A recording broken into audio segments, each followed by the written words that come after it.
Maio de 1943. Atlântico Norte. A neblina cobre o mar como um véu espesso, engolindo o horizonte. O som é constante. Vento, água, metal vibrando sob pressão.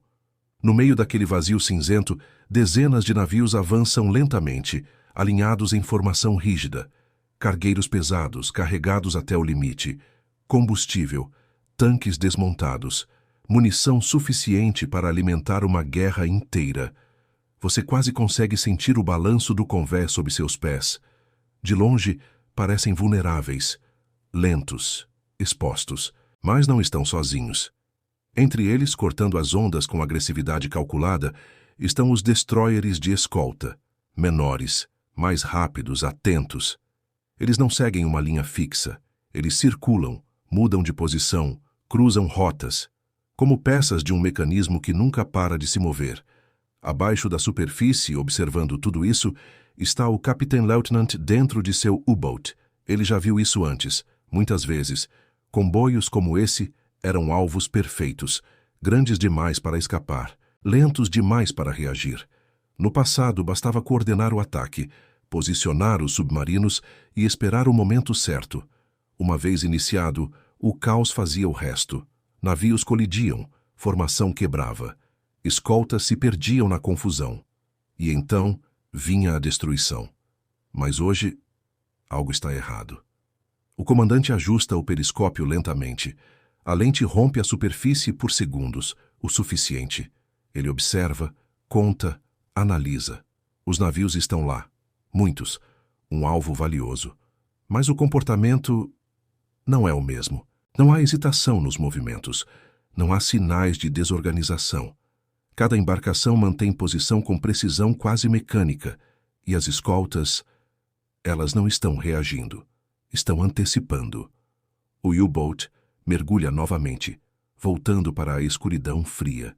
Dentro dele o ar é denso, pesado, carregado de expectativa. A tripulação aguarda. Eles sabem o que vem a seguir. Sempre foi assim. Aproximar, atacar, afundar, desaparecer. O comandante inicia o cálculo de interceptação. Distância, velocidade, ângulo. Tudo parece possível. Tudo parece normal. Mas há um detalhe que não encaixa. O comboio não desacelera, não muda de formação, não demonstra qualquer sinal de vulnerabilidade, como se não estivesse com medo, como se soubesse exatamente o que está acontecendo ao seu redor. O comandante hesita por um segundo a mais do que deveria. E isso nunca acontece. Ele força a decisão. Torpedos preparados, alvos definidos. O ataque precisa acontecer antes que a oportunidade desapareça. O U-Boat se posiciona. Silencioso. Preciso. Os segundos se arrastam. Então a ordem é dada. Os torpedos deixam o submarino e cortam a água em direção aos cargueiros. Dentro do U-Boat, todos aguardam o impacto. É um ritual conhecido. Uma sequência quase automática. E então, explosão. Uma coluna de água sobe à distância. Um dos navios foi atingido. Talvez dois. O som chega como um eco profundo, atravessando o oceano. Mas algo está errado. Não há pânico. Não há ruptura. O comboio não quebra. Os navios mantêm posição. A formação continua avançando. E então, quase imediatamente, movimento. Os destroyers aceleram, não em reação desorganizada, mas em resposta coordenada, como se cada um soubesse exatamente para onde ir. O comandante sente o estômago apertar. Isso não é normal. O U-Boat tenta recuar, ajustando profundidade, mas o tempo entre o ataque e a resposta foi curto demais, rápido demais.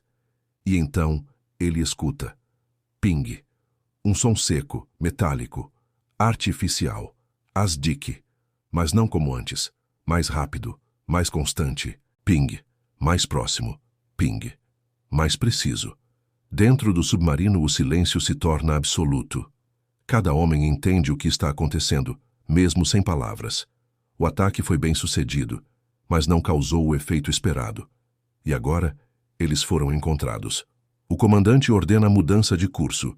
Redução total de ruído. Tentativa de evasão. Mas lá em cima, Não há confusão. Há coordenação.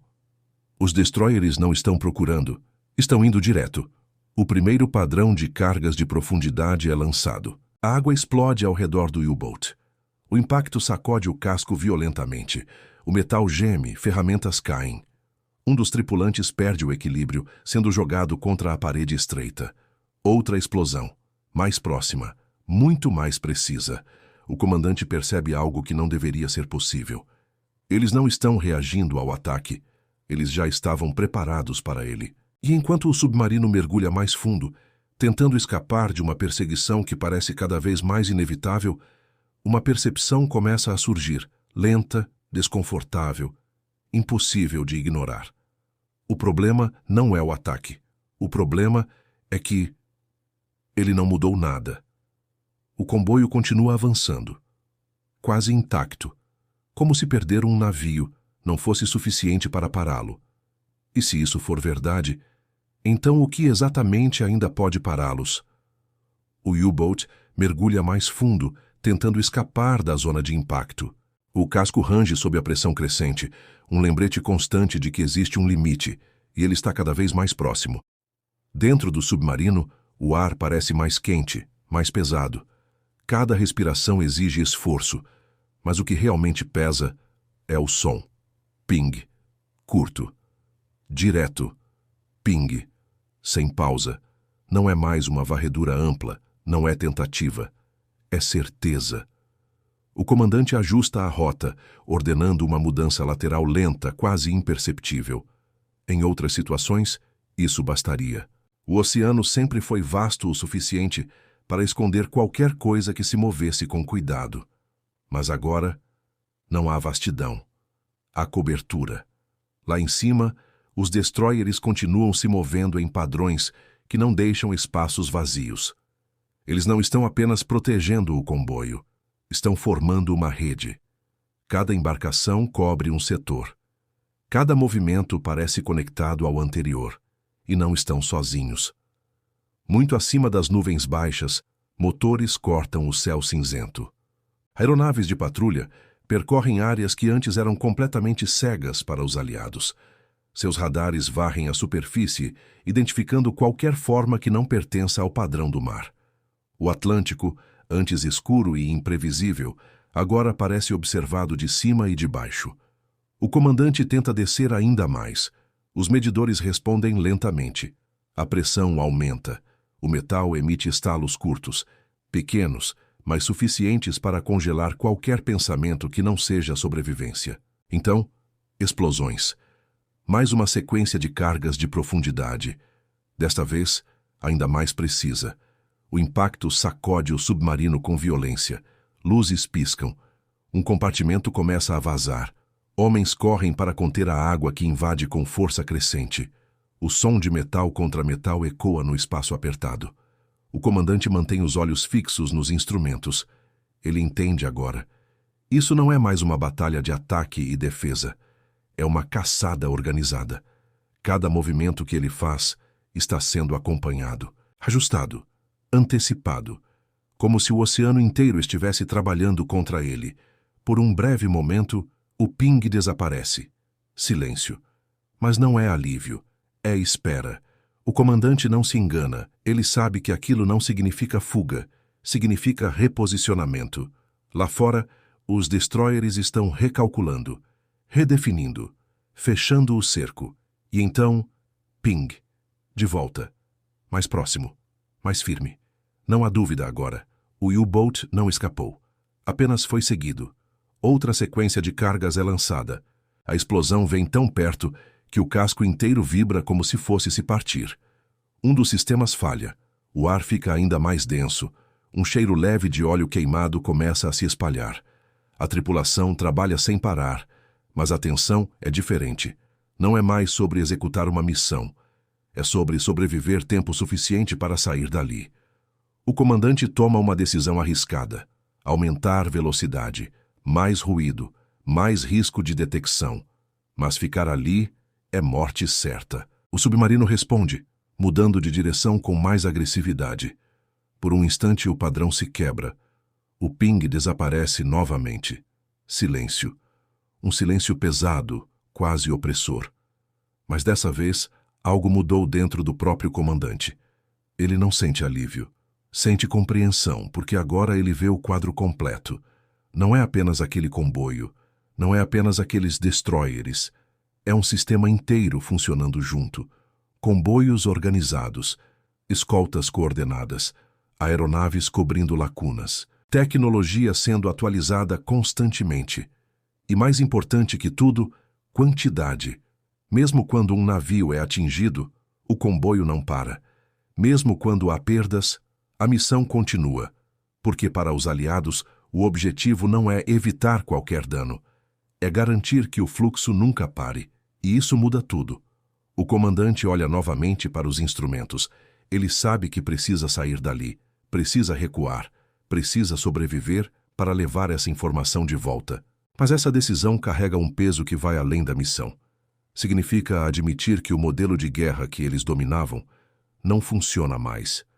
Outra explosão ecoa ao longe, não tão próxima quanto antes. Eles estão se afastando, finalmente. Mas não é vitória. Nem sequer é fuga bem-sucedida. É tolerância. Os destroyers não precisam destruí-lo.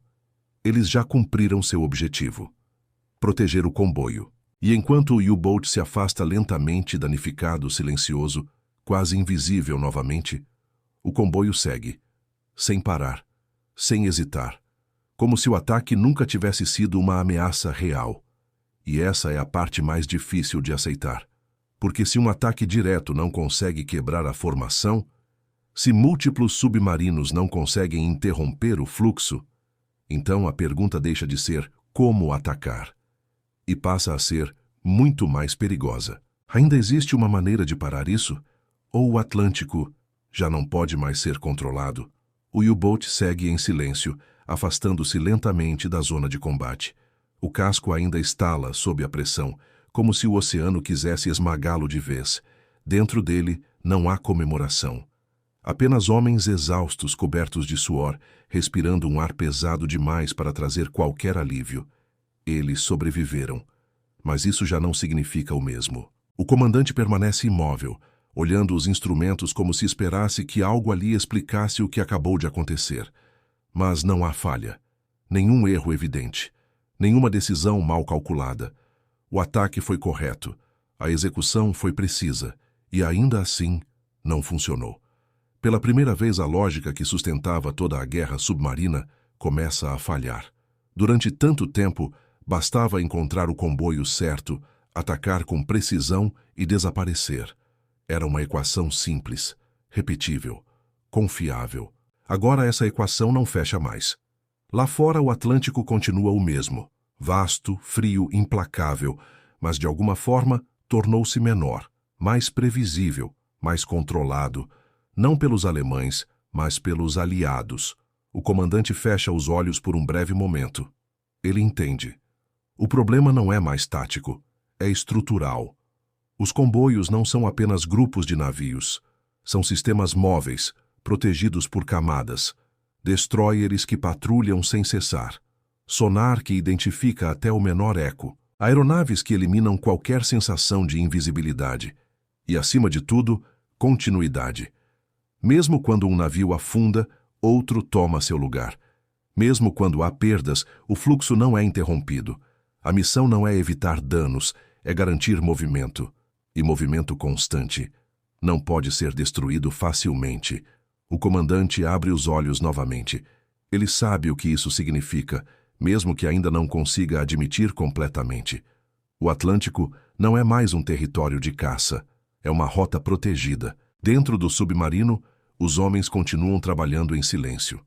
Pequenos reparos, ajustes emergenciais, tudo o que for necessário para levá-los de volta.